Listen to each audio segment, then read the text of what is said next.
Welcome to In Moderation, the show where we give you a moderate dose of info, sarcasm, and we already know we're not approved.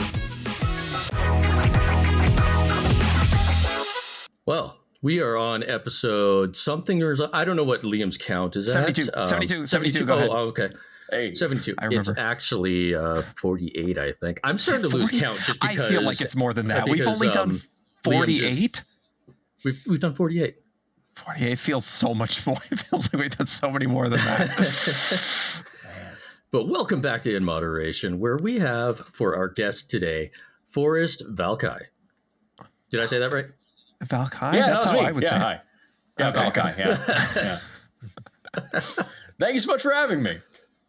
How are you doing? I'm doing really well. Never had a bad day in my life. Really? That seems like a lie. That seems like a straight, bold-faced lie. I don't know.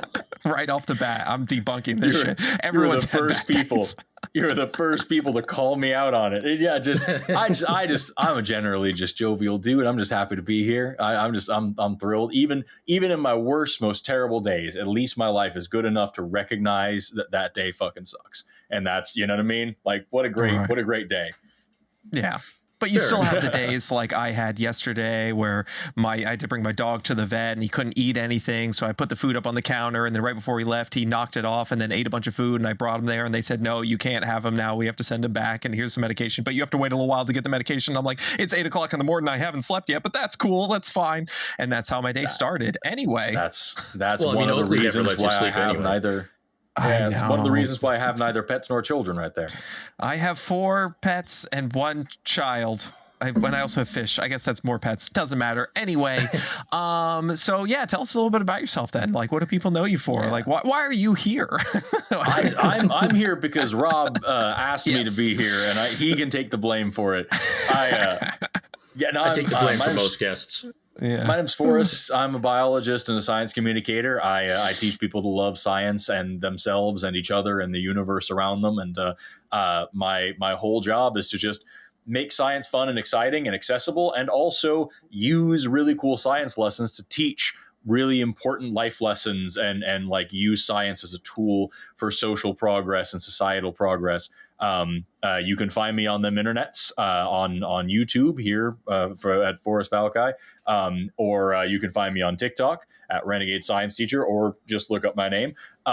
You can also find me as a regular host on skeptic and atheist call-in shows such as Skep Talk, The Sunday Show, The Atheist Experience, Talk Heathen, The Hang Up, and many more like those, such as if you like science, skepticism, and general weirdness, you will like and my our channels. heathen.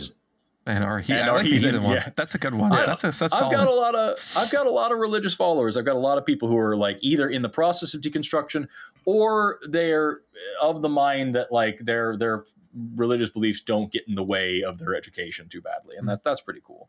That's a good stance. There's some people out there that are fine, and I take a pretty extreme stance on these things, but I'm not going to be a dick to anybody who just is not, just trying to learn stuff, you know? You save being a dick for people who are being dicks. Yeah. Exactly. Yeah. Well, then what got you interested in it though? Like what got you all on the science-y path? Oh, I've been a scientist since I was a little kid. I just didn't know it at the time. Like I was always asking questions. I was always poking stuff. I was always trying to learn about the world around me.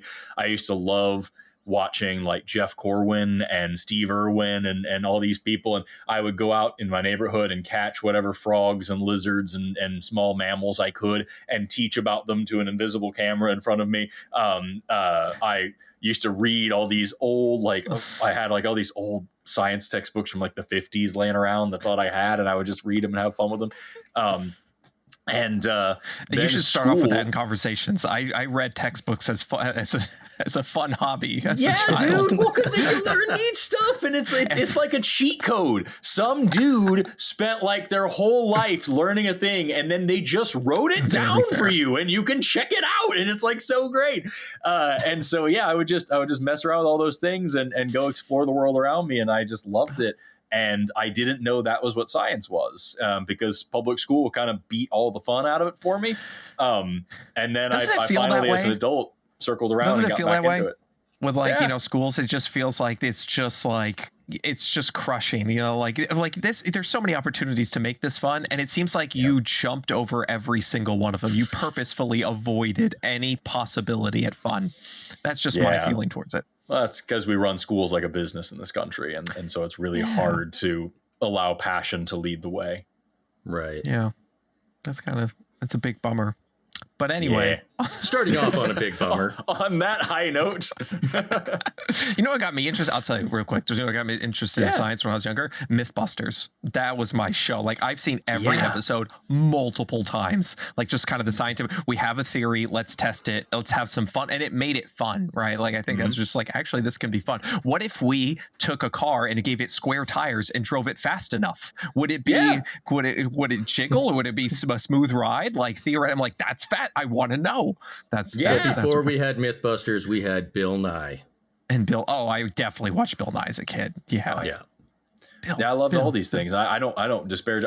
I hate when people pretend like science is only for old white men with big white beards and long white coats, and like it has to be this. I had an advisor at one point, and I had a person worked under in grad school that was like, you're just like, science is serious, and they hated me. They hated me and my job because I was out here trying to convince people that science was fun, and it's not. Science is hard, and science is serious, and science you need to take it seriously. And I'm like, dude, I'm getting great results and I'm smiling. You can do both. You can walk and chew gum at the same time. So like, I don't know. It is frustrating when people don't take things like Mythbusters seriously. Fred Penner. All right. All my Canadians know exactly what I'm talking about. And only the Canadians. Really only the Canadians. All two Canadians listening. Someone's so excited. That one person's so excited. That's great. Those are the only two other Canadians in the world. There's not that many.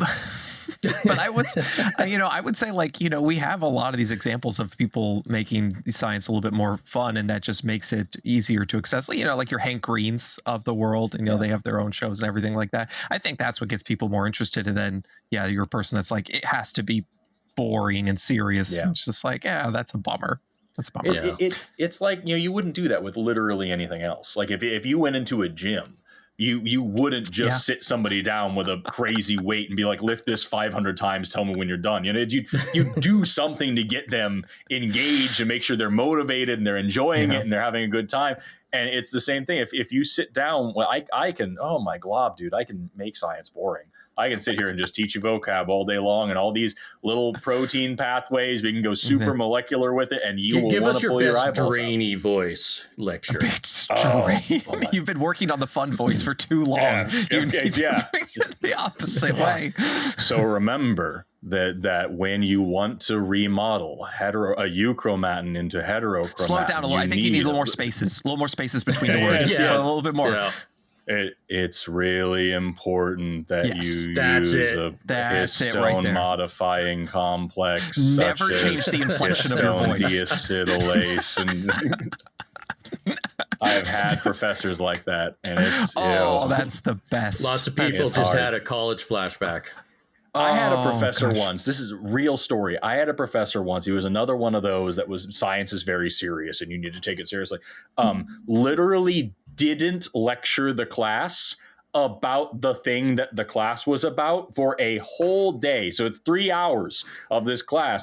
Lectured us instead. It was the very beginning of the semester, and he looks around the room and he says that he notices that all of us have spiral notebooks and mechanical pencils and stuff. Lectures the class for the whole time about how we need to take ourselves and our studies seriously and get a bound notebook and a fountain pen and graduate yourself to an adult writing utensil and to an adult notepad so you can behave like adults in my lab. And like the whole time. And I'm like, this was 3 hours that you were supposed to teach us about photosynthesis. What the fuck are we doing? What's going on? Great. How can we get that guy at every party?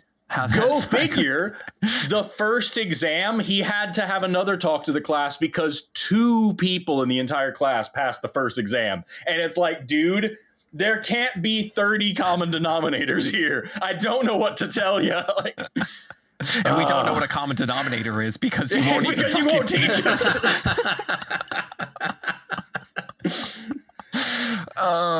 shit. Well, anyway. Okay. But no, what are we here to talk about? What were we doing on this show? I need to get into something, and there's something I need to talk about right off the bat because this just annoys the shit out of me more than it close to, if not anything, I have to say.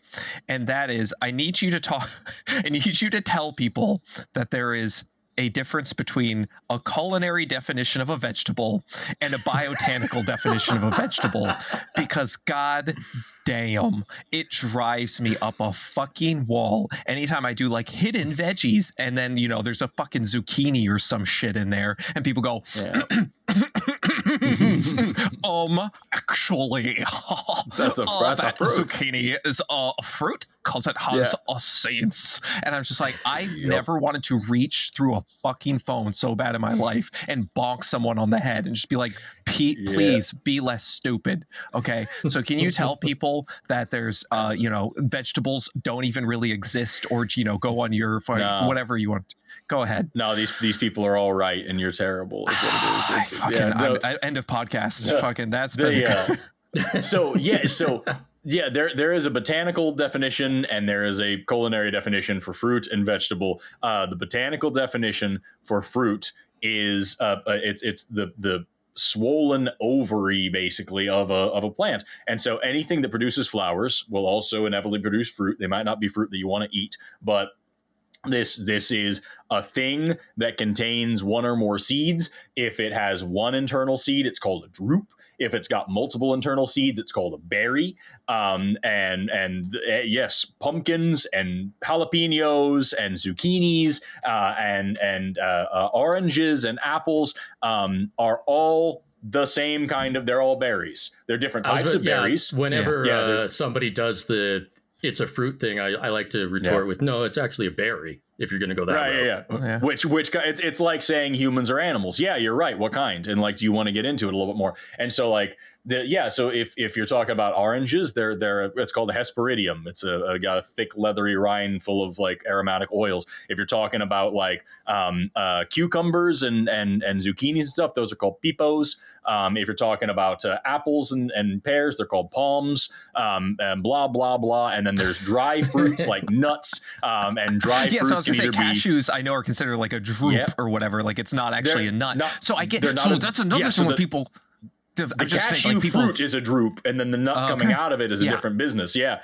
And so like, if you talk about nuts and seeds and things, there's either dehiscent or indehiscent fruits, depending on whether or not they open by themselves. That's a whole subclassification of them.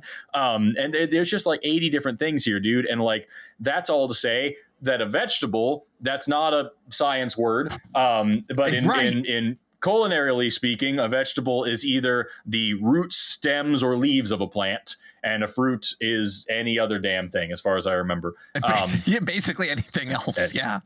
And so that's, but then unless it's a tomato, in which case, fuck you is what. And so like, So, because tomatoes they are berries, and they're in the nightshade family, and they're weird. And just it's a whole business. That's why the culinary arts are culinary arts and not culinary sciences. It's just take that, like chefs. Common sense. If it's not in a fruit salad, then it's not a fucking fruit. Okay, you're not putting cucumbers and pumpkins in a fruit salad. And also, whenever I just did a fun little video on like my top 5 favorite nuts. And oh my god, I just wanted to break my phone. It was just so many. Peanuts are a legume. I'm like, fuck me. Like they're legumes. But can you imagine like, put your beans and your fucking peanuts in there? Like, what the fuck are you talking? It's culinarily, we put it with the nuts because it acts, if it tastes like a nut and eats like a nut, which yes, I know how I'm saying that, it's a fucking nut. Okay. I'm proud of myself for not making any nut jokes this far. Like, I'm doing nut. We're listening. We are adults. Yeah, we're doing great.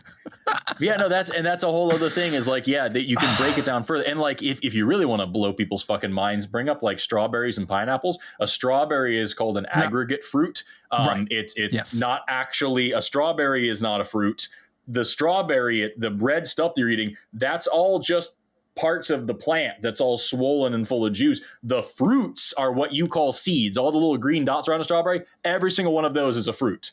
and the actual red flesh of the strawberry is just the other parts of the ovary that's kind of left over. And then pineapples, a pineapple is called a multiple fruit. So when you look at a pineapple, it's got all those little hexagonal sections. Every single one of those is a fruit, because the way pineapple grows is like each one of those is a flower. They all become fertilized. They all swell up at the fruiting bodies, and they all grow together into one wad that looks like a pineapple. And so every one of those little hexagons is a different flower that then became the part of the pineapple. So like, if I eat some is a pineapple a fruit? No, pineapple's 500 fruits, and like so is a strawberry. And like, so if I eat a pineapple, it counts as getting my 6 servings of fruit. Yeah, it's all of them all at once.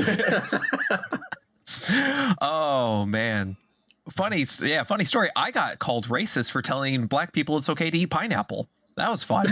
That was Dr. Sebi thing?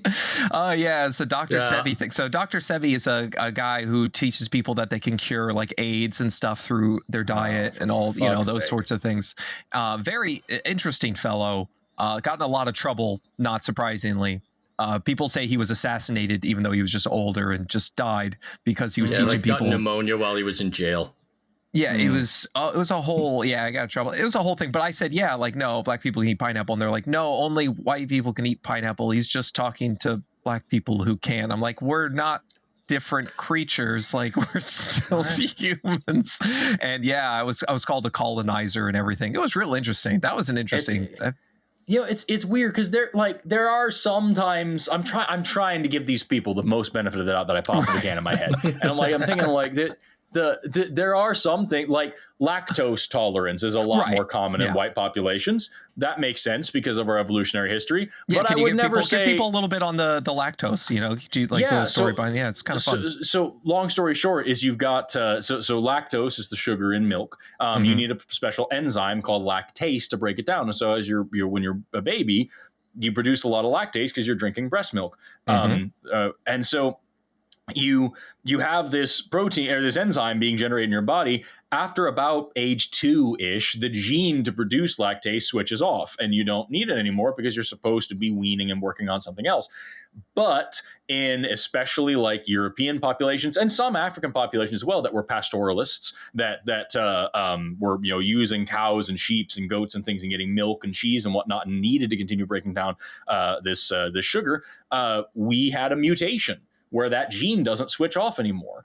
And so it causes a condition called lactase persistence or lactose tolerance, and lactase non-persistence or lactose intolerance is actually the natural like ground state of humans until the past, maybe like 10,000 or so years ago.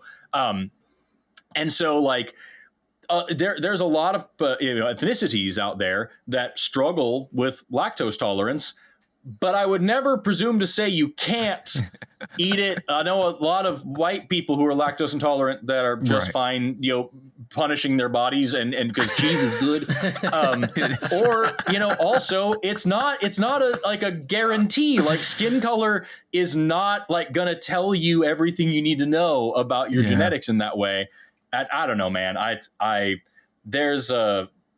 If somebody has a complaint like that, I try very hard to listen to it, but there's a lot of times that people on the internet just want very badly to I think it was Christopher Hitchens. I think it was Christopher Hitchens who talked about like if someone is going to balance a stepladder on top of the back of their toilet so that they can see out the window to peer into your living room and be offended by what they see in there, there's just nothing you can do about it. And like if someone's going to go out of their way to find a problem, if you're saying yes, people can eat pineapple and that's an issue, that's rough. It's social media is a real place, and like you got to be prepared for anything.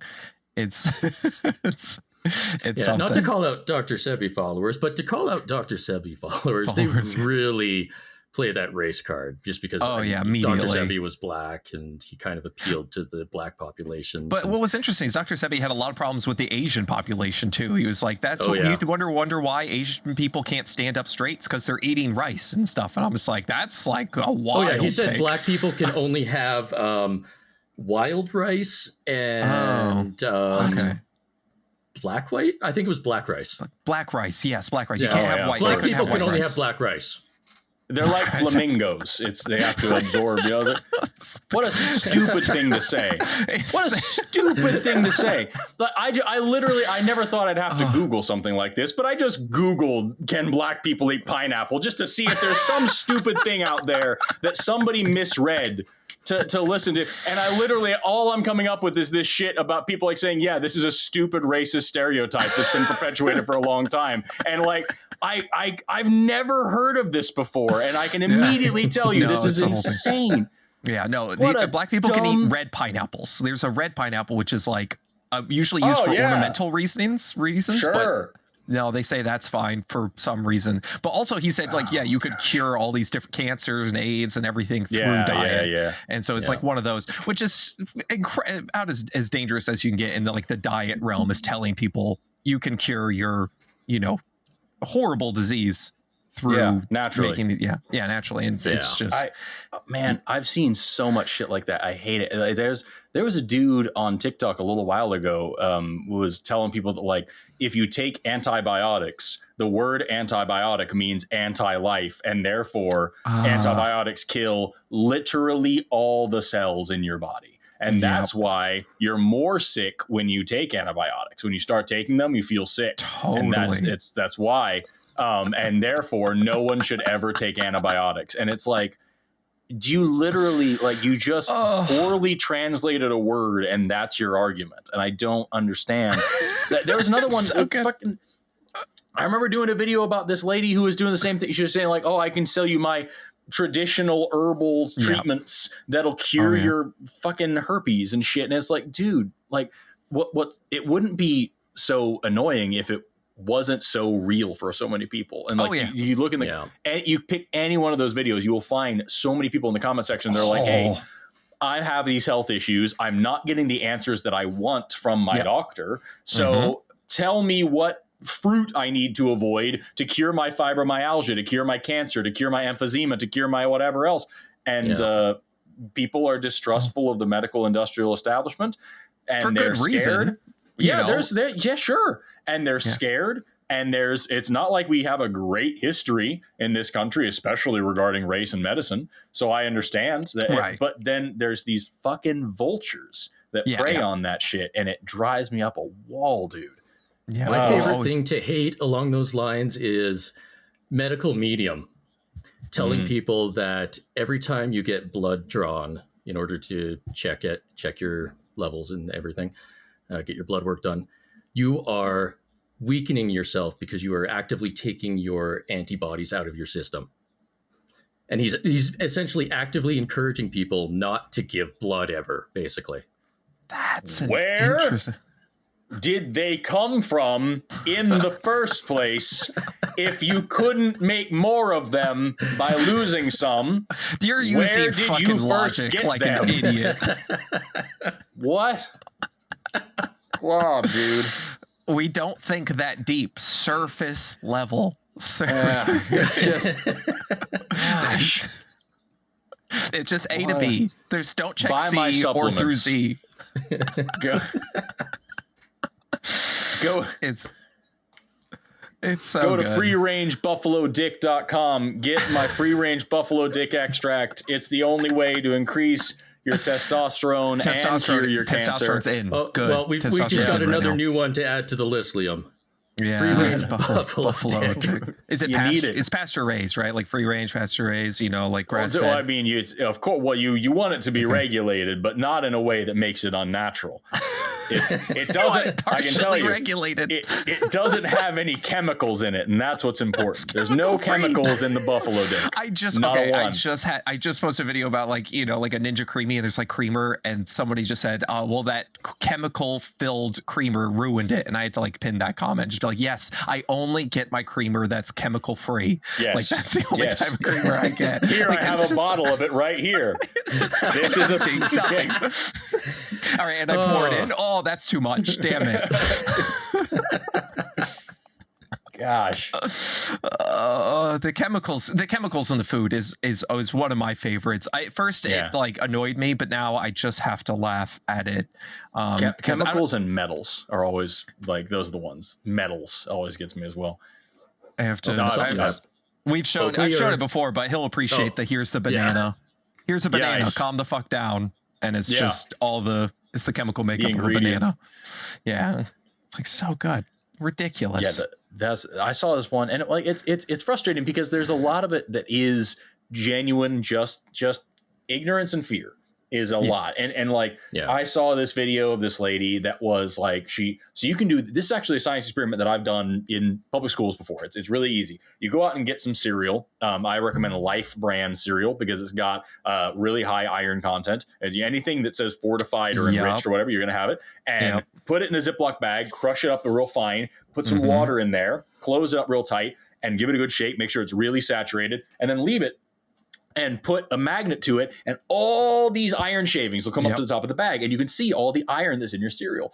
And I've seen videos online of moms that are like doing this, and like, oh my God, they're putting all this metal in my baby. They're killing my baby. And I'm like, dude, I am so happy that you're such a good mom that you're scared of this, that this is something you're worried about because you don't understand, and it shows what a great caring person you are. And I'm so sorry you're frightened, but let me tell you, like, here's why it's important, and here's why iron's important. And also the bioavailability of iron in that form isn't great anyway. So most of it's just going to be pooped out. But the little bit that you do absorb, your baby's not going to have anemia. Good for you. That's great. It's a good thing.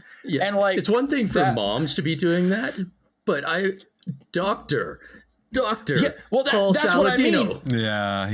That's what I mean. You have people who are genuinely afraid, and then you have fucking vultures who do the same thing in order to sell some bullshit pill. Yeah, that's what it's. Yeah, just sell your whatever it is. Your bull. He actually does have testicle supplements, just ground up testicles in pill form. Those are really they better be goddamn free range. What I'm saying is just like I want to be very clear that as we're sitting here laughing at this, it is funny, but I want to, for anybody listening, I want to be clear, like who exactly it is that I'm pissed off at. I'm not pissed off at individual people who just don't understand nutrition. That you don't have to. Fuck, man. It's a weird, complicated thing. I'm pissed off at the charlatans who get people hurt because they're spewing their bullshit. You know what I mean? Yeah. It's absolutely exhausting. If you don't understand any of it, it's okay to ask. But then there's this distrust though of the system, so you have to kind of trust. So you believe a con man first because they're they've con man confidence. They come out, they start yelling, and it's like, wow, yeah. And I think for Forrest, I feel like you've seen this, like scientists, and a lot of them just aren't great at like public speaking or just talking to the average person, right? Like they talk, maybe they're over their head, or they're just not good at public speaking. So they drone. Whatever, and also like it's the Dunning-Kruger effect, right? Like the less you know, the more you think you know. So it's just like someone who actually knows their shit is going to be like, maybe a little bit more, they're not going to be so absolutist, right? They're going to talk about like, well, science studies suggest this and maybe that, and that doesn't sound good to your average person. They want like the confidence man that's like this, always that, that sort of thing. That is one thing that like when I teach about like how to spot bullshit, when I teach critical thinking, when I teach about what pseudoscience is, that's one of the things that I mention is like, what kind of language are they using to endorse this product? Are they saying that it's guaranteed to do a thing? Are they saying that it's been proven to do a thing? Are they saying that it's a secret hack that is a wonder drug? Is all these things? Yeah, like, that's a good one. Or are they saying that modern research suggests there's evidence to believe there's something going on? We think that like. And like it sounds backwards to say like if someone's willing to be a little less confident about their claims, that makes them more trustworthy. But like in honesty, like if you're sitting here with 100% guaranteed this is the truth, that tells me you might not have thought about it hard enough. I need you to be able to find a flaw in what you're saying, because like that's one thing I think that like is really difficult for people who don't have a STEM background to maybe like. Not difficult for them to understand, but difficult for them to like incorporate into like their daily life. Is that like you should be able to come up with 5 failure points for every fucking thing. And like if you have somebody who's coming out here like, nope, this is it. You do this thing and this will happen. Like if they don't have at least one, except until whatever like that, I can tell you drinking water is healthy for you. Drinking clean, pure water is good.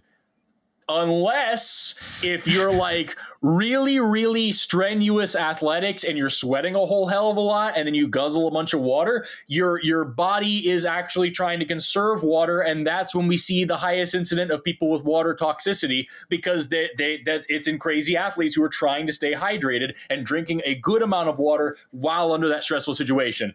But that doesn't mean that you shouldn't be hydrating. It means you need to do it effectively and make sure you have proper electrolytes, and it doesn't. Yeah. And so there's, but as soon as you put the electrolytes in, it's no longer water. It's not right. Yes. No. Then it's Brondo. Like that's what plants crave. Yes, I can talk for fucking 20 minutes about all the caveats of drinking fucking water. It's not just do it because it's good. And so if somebody's coming out here like you need to fucking drink my brand of echidna semen because it's going to make you strong, and they don't have 30 minutes worth of don't do this and unless you do that and take it only in these circumstances, not if you have these conditions, and like just they're probably fucking full of shit, dude. But that just doesn't work well on a stage. You need Gary Draka, like I talk about him all the time, just fantastic on a stage because it's all absolutist. It's all this equals that. And it's just like, you've been taught wrong. Let me teach you in 5 minutes more than every doctor's ever taught you. Like that's, that stuff he literally sells so says well. That. Oh, he's literally said, that's no. But it sells so well. People get hooked in, and I literally get tags all the time. Like, is this true? Have we been taught wrong this whole time? And like, he's confident. It sounds great. It sounds great. And I think it's especially problematic because there's a lot of there's enough stuff out there to actually be pissed off about. There's enough bullshit out there that actually you have been taught wrong about such and such, that it gives them it kind of gives them a license to then, come up with something stupid. Like, for example, if you believe that carrots are great for your eyes, that's because of some World War II propaganda that we just spread and people still believe. And it was because we didn't want to give away our military secrets. And so we said, all of our pilots eat a lot of carrots and it makes their eyes super strong. But and there is there's some truth, but there's a grain of truth behind everything, right? So there's a little bit behind that. So you can use that. Yeah. Right. Or but at the end of the day, it's it's grossly exaggerated at best. And I can tell you, I've stuck a carrot in my eye before it hurt. I didn't see any better. And so for people to come out here and say that this if people still believe this, it's because of some shit that you were actually taught incorrectly. And like you said, maybe there's a little truth, but I guarantee there's some way better stuff that you can do from your eyes besides having, a carrot salad or whatever the fuck people do with carrots. I don't know. Well, I did want to get onto something else because this is something I get asked a lot about, and I'd like to get from just more of a science perspective because I've been getting tagged in a lot. Bioengineered food and GMOs. This is something I get asked about. Can you give a little bit on why it's the worst thing ever and why you should never eat it? Yeah. So if you have ever eaten literally any plant or animal matter from a grocery store, you have consumed engineered foods, because that's what fucking artificial selection is. If you go out into the world and find a all natural, non-human manipulated apple, it's going to be the size of the tip of your thumb and it's going to taste like a butt because you're just not used to it. And that's what we've been doing for the past several thousand years, is finding the fruit that is the biggest and the sweetest and the tastiest and the most nutritious. And we've been breeding those ones. And then out of that crop, we find the biggest, tastiest, most nutritious ones. And we breed those ones. And out of that crop, we do it again and again and again until you have what we have today of apples of all colors and shapes and varieties and flavors and all these different things that make us happy. That is genetic engineering. We just do it in a lab now. Instead of doing it over the course of 100 years in a field, we now do it over the course of a year or maybe a decade in a laboratory. And countless studies over the past, I want to say especially 20 years, have shown consistently that these things are no more harmful or better or whatever than any other quote quote organic natural food. And if you really don't like that kind of genetic manipulation, I think it's grossly anti-humanist and you need to look up a guy by the name of I want to make sure I'm saying this right. I think it's Neil Gorsuch, and I don't want to say it. Cut this out. If I said it wrong, yep, Neil Gorsuch is a fucking Supreme Court justice. Hold on a second. I knew that was the wrong one. Look him up just as well, because there's some shit there, but like, come back around to whatever else. Norman Borlaug. How did I get Neil Gorsuch? So cut all of that out. God, that's terrible. Oh, none of this is getting cut. They're going to see the entire. That's fine. Look up Neil Gorsuch, and then after that, go look up Norman Borlaug. Yeah, fuck me, dude. I'm over here on my high horse. You need to look up this man that I can't fucking remember. Yeah. Norman Borlaug is who I'm talking about. Norman Borlaug was an agricultural scientist, and he won the Nobel Prize back in like the late night. I think it was the 1970s or something like that. And the dude, like he saved billions of lives, literally billions of lives, because of his research and his developments of like rice and wheat and shit that could grow all over the world in places that were having serious problems with caloric density within their populations. And this motherfucker, like he has saved so many people from starvation because of genetic manipulations to plants. And so like, if you don't like this stuff, I'm very, very happy to hear that you live in a place with some serious food security. But like for the rest of the world, like this is life-saving technology that we're talking about here.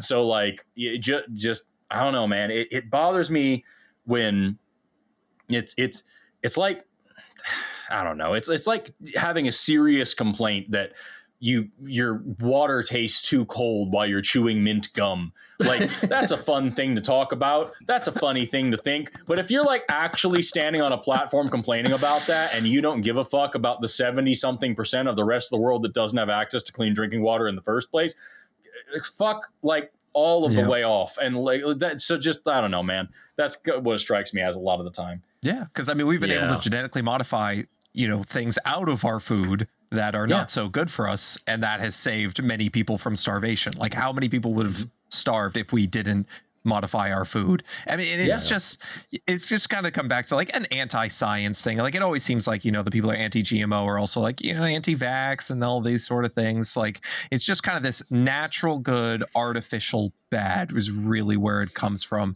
And like I understand amplified by people like Courtney Swan's out there in grocery stores. They're walking around with their $3,000 handbag saying you need to buy this $10 version of this $1 food. The $1 food is bad. This mayo, that's $12 for a tiny jar. I'll stick with my fucking off-brand Hellmann's. Thank you very much. All the soybean oil, please, and thank you. If you're not a scientist and you want to know if something is good for you, just check out whether or not Gwyneth Paltrow has endorsed it, and then if she has, just ignore. You know what I mean? Like that's if you think you're onto something in terms of like health and medicine and all this stuff. Is it sold on the same website as psychic vampire repellent spray? Maybe you don't need it. Maybe you don't need to buy. Maybe it's actually not the bleeding medical breakthrough you thought it was. Oh, but it's expensive, so that must mean it's good, and you need it. The bioengineered food and the GMO food just annoys the shit out of me. Not as much as like calling fruits vegetables or whatever, but like pretty close. Fuck those guys the most. Oh, it's so frustrating. Yeah. It's just misinformation and the fact that like sensationalism sells and if people you mentioned a minute ago just the naturalistic fallacy. It's so unbelievably common, and I feel like I don't know, maybe I'm seeing it from a different frame of reference, but I feel like it's on the rise where people are like anything artificial is bad, anything that doesn't come out of nature is bad, and I'm like, I hope you never take Tylenol or get on an airplane or anything else that you think that isn't natural. Like fuck. Man. I love all those the big name Nature Pushers, Liver King, all those people. That, you know what I saw him do recently, Liver King? He went in a hyperbaric chamber, and I fucking ate that shit up. That was the greatest thing ever. He was like, I'm healing he tore his he tore something, whatever, and he went into, and he's like, I'm not going to heal it through medicine. And this motherfucker, this fucking Ninja Turtle went into a hyperbaric chamber to heal it. And I'm like, that's the greatest thing I've ever seen in my life. All our ancestors that when they got hurt, they climbed into their requisite hyperbaric chambers to have to walk 30 pounds of raw liver. Tank. Yeah, they ate 30 pounds of raw liver, got in the hyperbaric chamber, shot up a bunch of anabolic steroids, and became strong. That's how we evolved. Our ancestors did it, and that's how you should do it. What do I know? I am but a weak man with only 2 biceps when he has 17. God, eat your Liver King bar and go into your hyperbaric chamber. We're all living wrong, apparently. It's the natural. So it's so funny. Yeah, like natural versus artificial. Like, just go to the forest and eat a bunch of mushrooms if you like the natural shit. Like, I'm sure it'll go well for you. The amount of people who still they recommend that I look up some naturopath, like or something in them. Yeah, they've cracked the code. If you can pay $500 and earn the title of doctor, you haven't earned the title of doctor, sir. That's not how that works. And just because you went to the Kenthoven School of Medicine, I don't know what. It's not my job to try to correct you, but you are hurting people, and I wish we unfortunately have. I don't remember the name of it, but it's a college, and I use that loosely because it's not accredited. Right. In Ontario here in Canada, it's one of the most famous naturopathic wellness colleges in North America, and the people who go there, they get a title, and they get the title because the college went and trademarked a name. That's it. Oh, it's just a trademarked name. It sounds fancy. It sounds like they're a doctor or something. Yeah. But all they did was went and trademarked a name, and only graduates from this college can use it. That's smart. I like that. There you go. There you go. Yeah. That's how you do marketing and medicine together. Take notes, kids. Yeah. And it's actually funny because four of the provinces actually regulate those titles, while the others don't. So in those 4 provinces, which includes Alberta here, they are not allowed to use those titles, and they actually have to switch to a different title. Yeah. My gosh. But they earned it. They earned it by paying their $500. That you don't just study Reiki for 13 years so you can't use whatever fucking title oh my God. Yeah, I love it. So yeah, GMO's fine if you were wondering. If you want to know what the things used to look up teosinte, which is like the ancestor of like corn, and that shit was like sad as fuck. Like there's it looks like a sheaf of wheat almost. Like it's just it's more like a little weird. Yeah. Yeah, so I enjoy my GMOs. Thank you very much. I will take. They're cheaper. And also what I just have to say, like before we move on to something else, is like we've genetically modified plants to be more resistant to pests. So we use less pesticides now on GMO crops, but it's always the people that are complaining about GMOs also complain about pesticides. I'm like, you're fucking like, do you not see the irony here? Like, it drives me crazy. Don't get me wrong, there's plenty of shit to complain about with GMOs. The fact that isn't Monsanto has trademarked all of the genetics of their thing, so if the seeds blow into someone else's field, they can sue that farmer into non-existence. Or just make them grow only Monsanto products from now on. You know what I mean? Like this, that kind of shit. Talk about it for sure, but don't try to gatekeep nutrition and take good, healthy food. Not the science. That's what I'm saying. Don't try to take good, healthy, life-saving food out of people's mouths because you have this weird naturalistic stigma out of that. A friend of mine, she goes by Morticia on TikTok. She's we've had her. We've had her on the podcast. Yeah. She's awesome. Yeah. She's great. And she did a whole video about chicken from a can.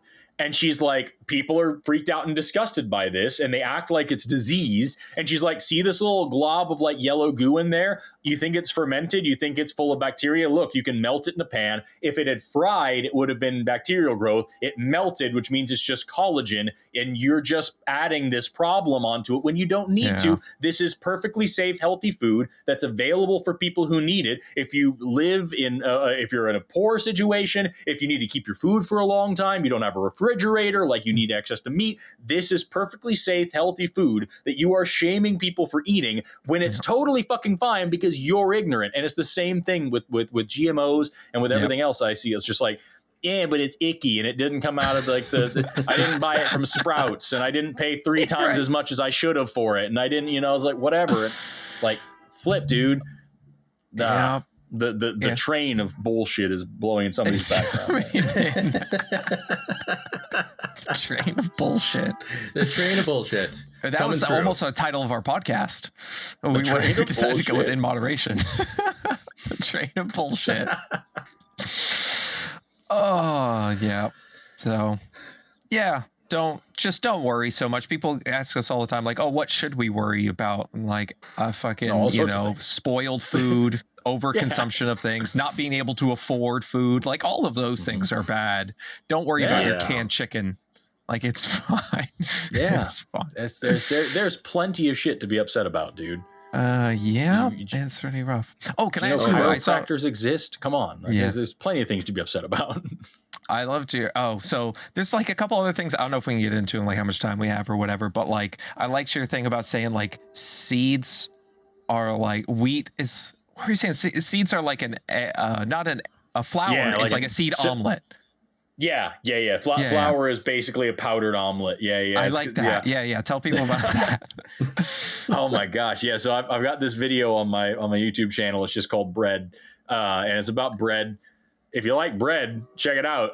It's and basically what I do is like I just explain what bread is and how it's made in like purely scientific term, like really understanding. And it's one of those cool things. Like when you really think about it, it's fucking gross and horrible, and like that makes it great. And honestly, that's something that I love about biology is that you can look at anything too close and be disgusted by it. And if you haven't thought of, if you're not grossed out by literally everything in biology, you haven't thought about it enough. And so like that's just the best part. And so seeds, they've got an external layer, this the outer husk, and then they've got this germ that's like wrapped around them, and then you've got this endosperm that it's basically like the yolk of an egg. It's just nutrients for the plant embryo to utilize as it's growing, because a seed is basically a plant egg. It's got an embryo in there, and it's got all this endosperm in there to nourish the embryo as it's getting started. And so what you do when you make flour, unless it's like whole flour or whatever, like the half and half germ flour or whatever, if it's just regular old white flour, they just break off the husk and the germ from the seed, and then they grind it up. They grind up all the endosperm, and you're left with this powder.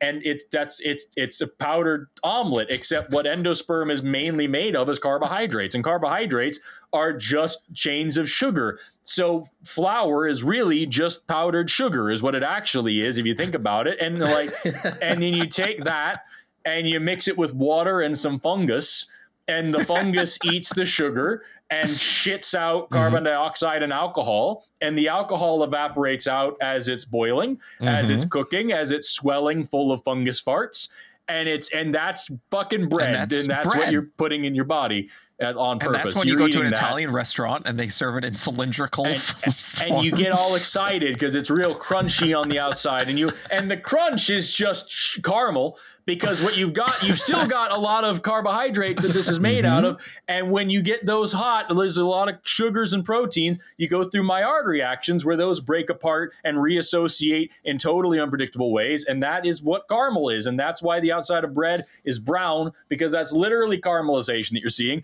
And so you have fucking caramelized, used to be alcoholic fungus fart inflated plant sperm powder, and you wrap that's what you make a sandwich out of, and you feel good about yourself. Shame on you. Like that's what it is. Enjoy every bite of it. Yes, fungus and farts. so like the more you think about anything in biology, the more horrific it becomes, and that's one of the best parts about biology. I love it so much. I want to do a video on my channel. I'm writing it right now. It's kind of like just an idea that I want to flesh out. Hopefully, like next month, maybe. I want to talk about like why you don't eat wasp honey. I'll tell you guys, but don't. You and you watching this, don't tell anybody about this because I want to release a whole video about it. Like you think about like regular like bumblebee honey, like so bee Delicious. honey. Sweet. It's they go and they eat nectar and then they vomit up honey, right? It's puke, it's bee puke. Wasp honey. Okay. So consider wasps don't have like a functional stomach. Adult wasps, they have the wasp waist, so they're they gets real narrow in the middle. It's what we call it, a wasp waist. They don't have a functional working, like they can't process their own nutrients in there. They don't have enough room. And so they need an external stomach in order to process nutrients for them. So they have babies. They have this hive, this nest, and they have all these little compartments in there, and they put a bunch of babies in there, and the little larvae have these horrible little fangs that they scrape along the inside of the inner wall of their little compartments, and that creates a vibration that the wasps can hear that says, I'm hungry. And so they go over to this scraping fanged larva and they vomit up whatever they've eaten into that baby. They go out into the world, they eat, they're omnivores, they eat plants, they eat meat, they eat whatever they find, and they come back and they puke it up into the baby. The larva digests it, and whatever is extra nutrients that it can't utilize, that it just has extra, it pukes that up into this wad of sticky, nutrient-rich goo that the adult wasps come and drink. And that's how they get their nourishment. It's double vomit because they need an external stomach, and so they use their children for it. Imagine, if you will, a world in which you, with your child, Liam, you go out and you eat a Big Mac, and then you come home and you stuffed. And you, like a bird mother, regurgitate the Big Mac into your child, and then after a few hours, just wring the Big Mac back out of your child and consume that after it's already been partially digested. That's how the wasps do. And that seems very efficient. It's phenomenally efficient. It's horrifically efficient. It is some Geiger-esque shit that is an absolute fucking nightmare. And the more you think about it, the worse it gets. And I want to talk about that on the internet. And I have to figure out a way to get stock footage for that. I don't know how. I could not help you with that. But I do love this idea. But so can we eat it though? Can we eat the goo? Or can we not eat the goo? How do you harvest it? Okay, listen. Hear me out here. So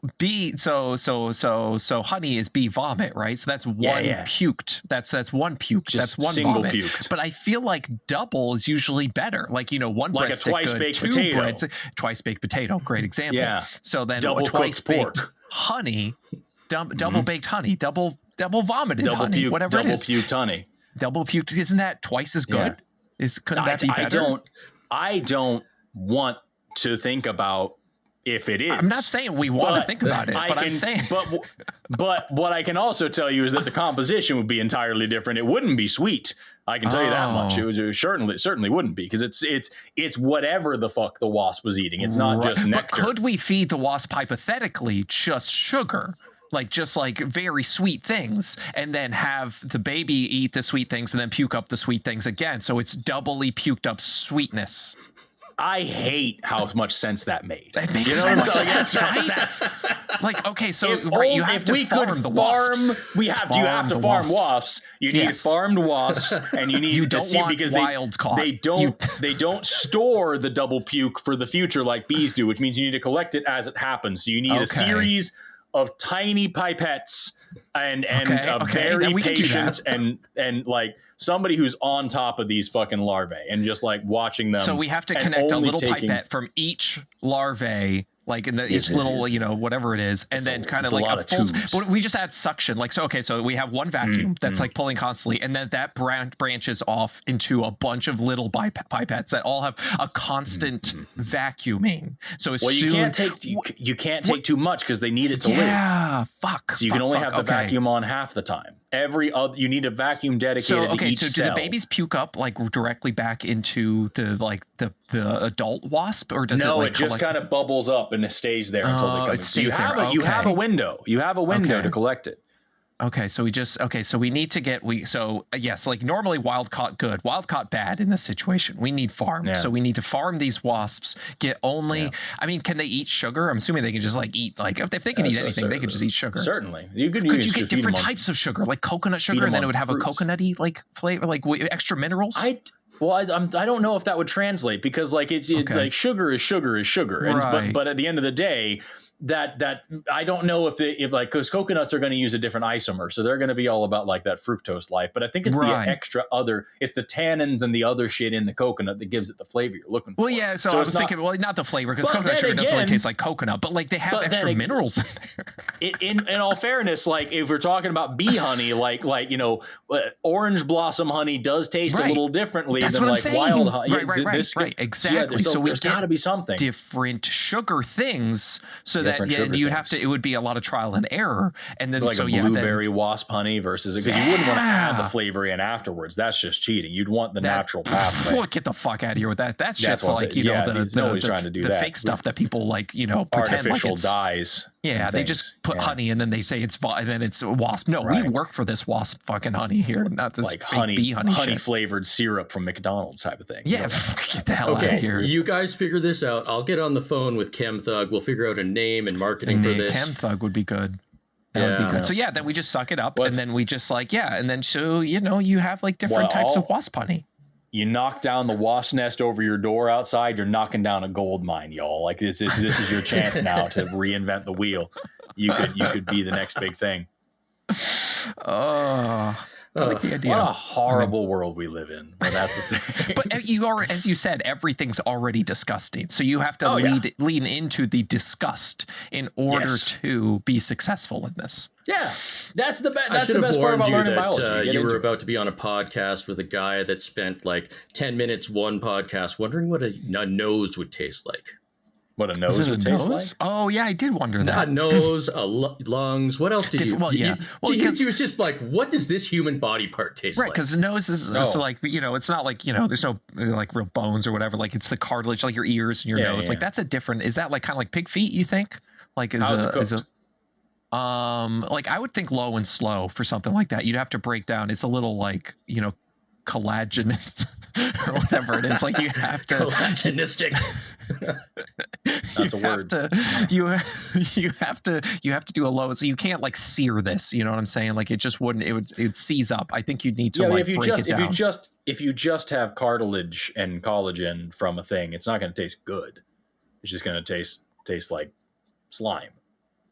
Well, I mean, you obviously have to season it. Like you can't just like do nothing.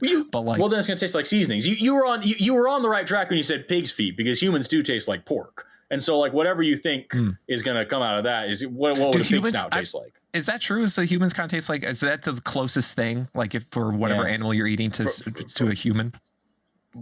My understanding is that on the black market, human meat is known as long pig because we are very pork-like creatures, and I can tell you understanding. Right. I mean, I can tell you. So I've dissected a lot of humans. I've never tasted one, but like I've cut a lot of them missed up. Opportunity. And, like, well, I mean, it was full of formaldehyde, so maybe not. Right. But like, okay, when a body isn't well preserved, and I can see some of the literally raw meat in there, like that is what it looks like the most, in my opinion. And so, like that's definitely what it resembles in color and texture. And so, like, I would imagine it's something similar to that, but I don't know. But, I mean, we all have these thoughts. I'm just open enough to be like, hey, I want to know what like human tastes like. I would want to try a monkey, because I don't think that there's any place that's going to serve me an ape Like I don't think there's any place that would cook up like a gorilla or a chimpanzee, but surely there's some places that you can get like some sort of monkey that's like I'm trying to think of how close to human could you taste, because that at that time would just be like bushmeat, so you'd have to figure out an ethical way to source it. But like we're all about ethics here.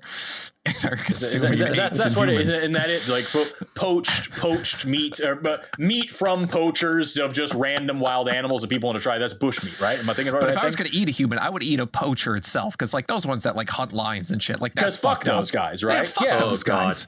If you when I was in the Amazon, we had poachers go by where we were camped, and like it was just like, everybody get down. Stay quiet, because if they see you, they will shoot you.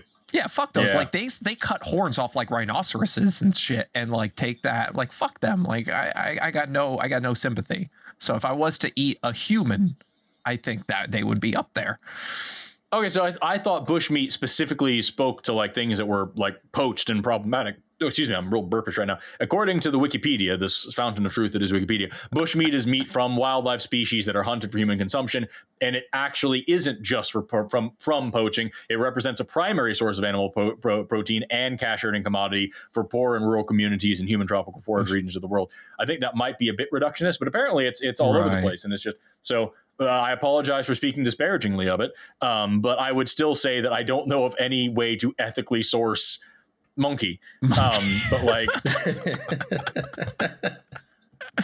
oh, that's great. There's before no grass-fed, free-range monkey farms out there.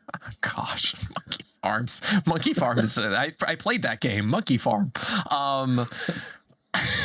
It is illegal to import this into the United States. Monkey meat found at the country's border will be seized and destroyed by customs agents. So it's going to be difficult. This doesn't have anything to do with nutrition. Before we go, because we were talking about monkeys, I want you to tell people, because this is something I see a lot, not on like the nutrition side. This is just totally different. But why haven't, I don't know, monkeys evolved into humans? This is something I see. Like where are you located? Columbus, Ohio. That's going to be a long walk for me to come kick your ass. That's going to be tough, man. I'm sorry. That is going to be a long walk. This is something I see a lot, and it always makes me laugh. And I just need you to kind of explain to people why other animals haven't evolved into humans. Yeah. So what this is a problem of what's called orthogenic thinking. So orthogenesis is the idea that evolution has like a direction, a goal, a plan. Yeah. And that humans are that goal. Yes. And so it's why I hate, it's called the Zallinger diagram. Whenever you see like the picture of like the monkey that like levels up slowly into a human, like Pokemon, you know what I mean? That kind of thing. That's from a drawing called The March of Progress by a guy named Rudolf Zallinger. It was for like Life magazine back in the day. And like that symbol of evolution has sown so much fucking doubt and confusion, because that's what people think it is. It's just eventually things will be as cool as humans, or they'll be like humans. And that's not how selection pressure works. So remember, evolution is driven by selection pressure, which is to say, if you do this, you die. If you don't do that, you die. So selection pressure is the cause of differential survival and reproduction within a population in whatever their specific environment is. And because it's environmentally specific, and because it's species specific, and really population specific, that it changes from one thing to the next. What people don't understand is that there's no one right way to evolve. When you gain fitness in one environment, you are necessarily losing fitness in another environment. The better you get at being a gorilla, the worse you are at being a great white shark. And so like and so because so the same selection pressure that would be positive for one species would be negative for another species. Say, for example, avocados, right? Giant ground sloths used to eat avocados. Humans still eat avocados, and avocado is going to kill a dog or a parrot that eats it. It's very toxic to them. So having this as a selection pressure to say, I have access to this resource, which is avocados, and I can eat these and gain nutrients, and I can now survive and reproduce better. This is positive selection pressure for me, negative selection pressure for a dog, or a parrot, or whatever else. You can't eat this stuff.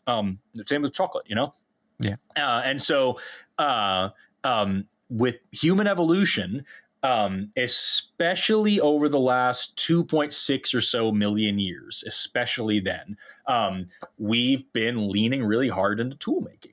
And so the first tools that we see in the fossil record that are for sure tools are about 2.6 million years old. And those are what we call the Oldowan tools. There are some other ones that are a lot earlier than that. We call Lamechwi, the Lamechwian tool complex.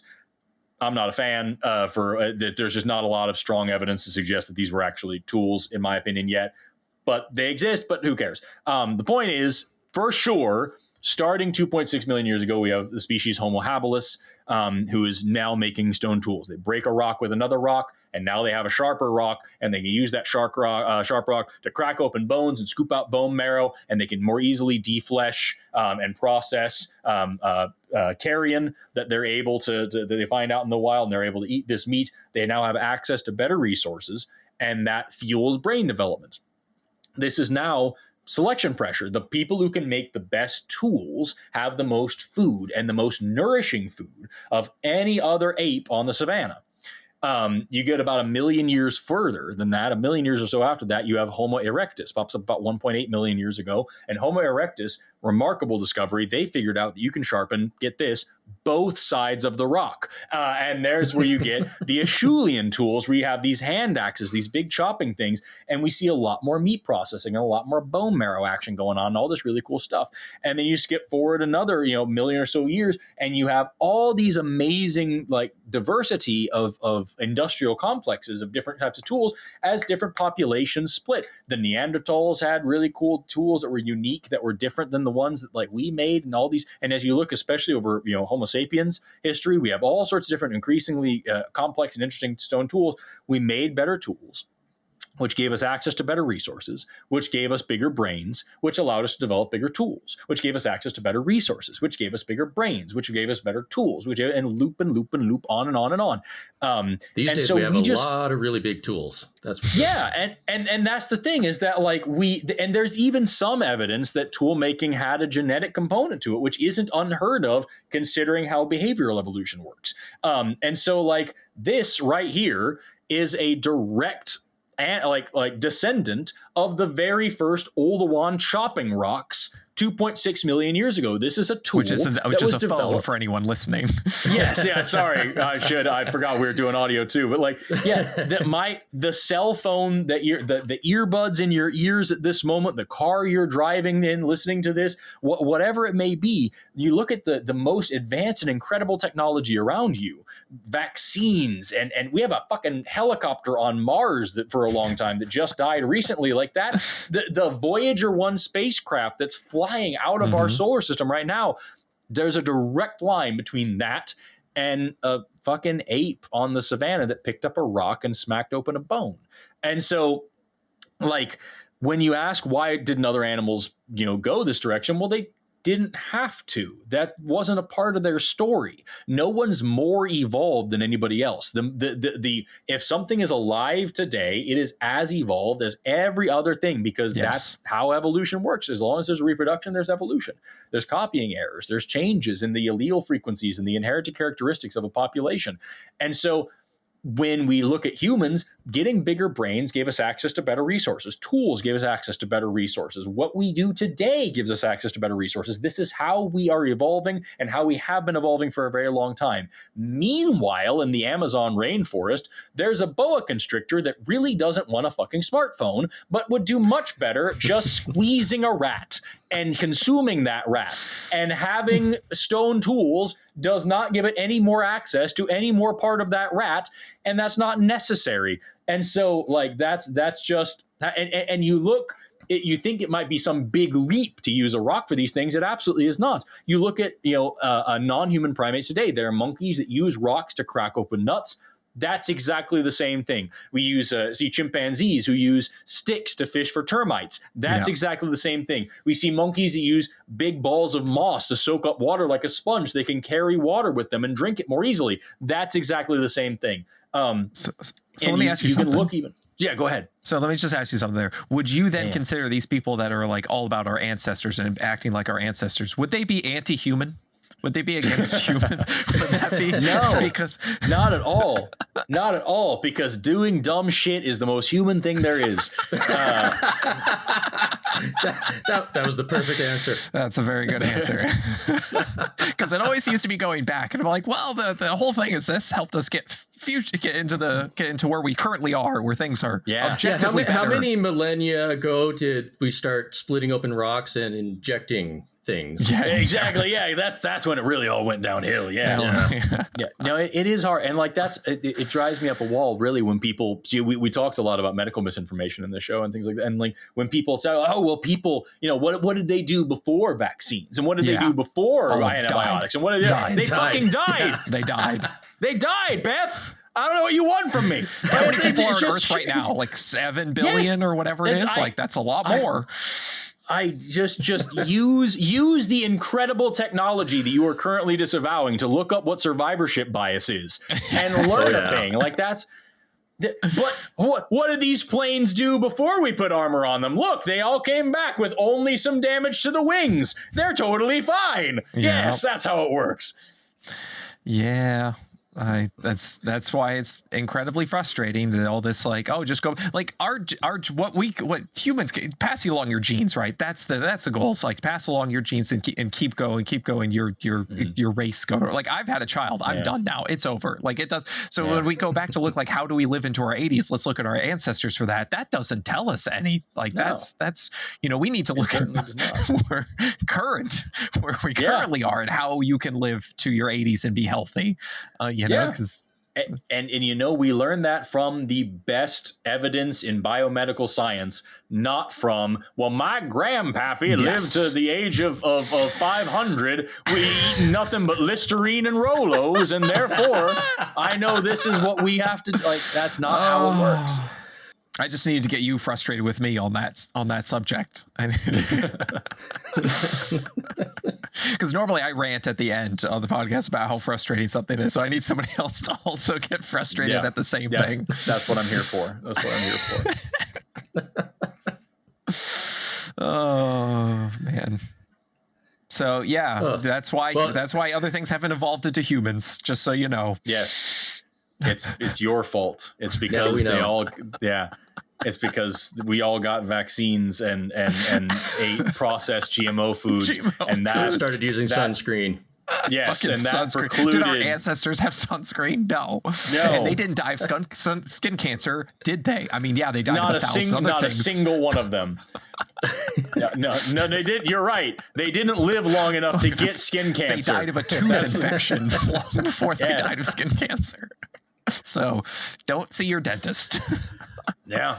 I love the sunscreen one just because they show pictures of 100 years ago. It's like, what did these people do? They didn't wear sunscreen. They're all wearing hats and long sleeves. Yeah. Well, I guess there's that too.